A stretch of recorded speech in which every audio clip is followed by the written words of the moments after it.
इसके अलावा को आपके पास गले के लिए कोई दवाई हो, गले के लिए जिससे टॉन्सिल्स भी ठीक हों, ठीक है, बच्चों को अक्सर नज़ला जुकाम और खांसी लग जाती है, लंग्स प्रॉब्लम भी ठीक हो, ताकि ये पूरा सिस्टम ठीक होगा तो बच्चों की सेहत बढ़ेगी। हाँ साहब, उसके लिए बड़ा कमाल का नुस्खा है। जो लोग तिब करते हैं या जिनके मतलब अच्छे चलते हैं, कोई ऐसा मतलब नहीं होगा कि जिस पे ये मेडिसिन पड़ी ना हो।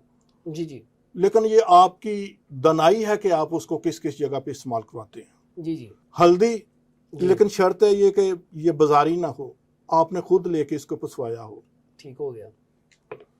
मलट्ठी आम पंसार से मिलेगी, ये आप ले लें।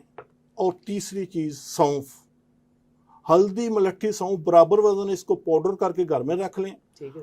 अगर इसमें कस्ते शीरे भी बराबर वजन शामिल कर लें, ये गले के दर्द के लिए, गले के वर्म के लिए, टॉन्सिल्स के लिए, खांसी के लिए, छाती के मराज के लिए, इन्फेक्शन के लिए, इससे अच्छी एंटीबायोटिक एंटीवायरल मेडिसिन नहीं है।